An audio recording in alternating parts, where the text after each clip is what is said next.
За налах төвөрг маань 37 мянган хүн амтай. Явандсан хүн ам.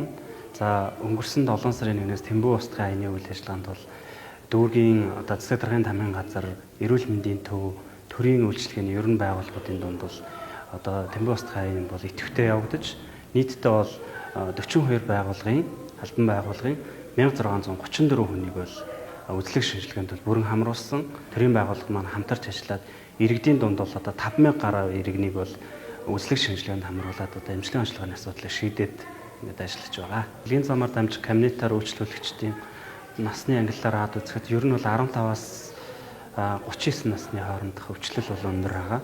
За энийг бол бид нэр кабинетаар үйлчилж байгаа нийт эхний 10 сарын байдлаар ингээд гаргаж үзэхэд бол тооны хувьд бол юм байна.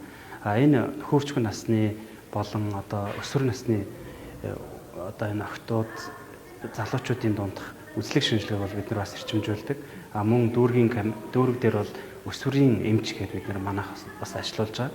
Өсвөрийн эмч, бэлгийн замаар дамжих кабинетийн эмч, мөн жирэмсний хяналтын эмч гэсэн мэрэгжлийн эмчнэр бол аль болох багаараа бие биенээ дэмдэж, бие биенээ аливаа энэ өвчлөлийг илрүүлэх, илэрсэн тохиолдолд мэрэгжлийн эмчийн зөвлөмжийг өгүүлэх тал дээр бол нэлээд амгаа ажиллаж байна. За өсвөр насныханд бол бид нар бол ялангуяа явуулын үйлчилгээ, сургууль дээр нь очиж төрөгчлөө онцлогоор илрүүлэх, мөн мэдээлэл сургалтчлагыг цогцоор нь олох энэ чиглэлийн ажлыг бол налах дүүрэгт бол манай дүүргийн тамирын газар эрүүл мэндийн төв бол хамтран илүү таамаг зохион байгуулж байна. Тухайн ээжийг эмчлээд бид нар 5 сараас өмнө эмчилгээний хяналтанд аваад ингээд дараах хяналтаа хийгээд давтан шинжилгээ 28-7 хоногтой дээр өгөөд ингээд эмчилгээний хяналт хийгээ авч байгаа боловч мөн л манай нөгөө эцэг эхийн хариуцлагагүйгээс давтан халдвар авах, давтан эрсдэл үүсэх тийм ээ. Тэмбүү өвч маань өөрөө дархлаад өгддөг учраас иргэн халдвар өндөртэй байдаг учраас давтан эргэж эмчлэгдэх асуудал бол маш өндөр байгаа.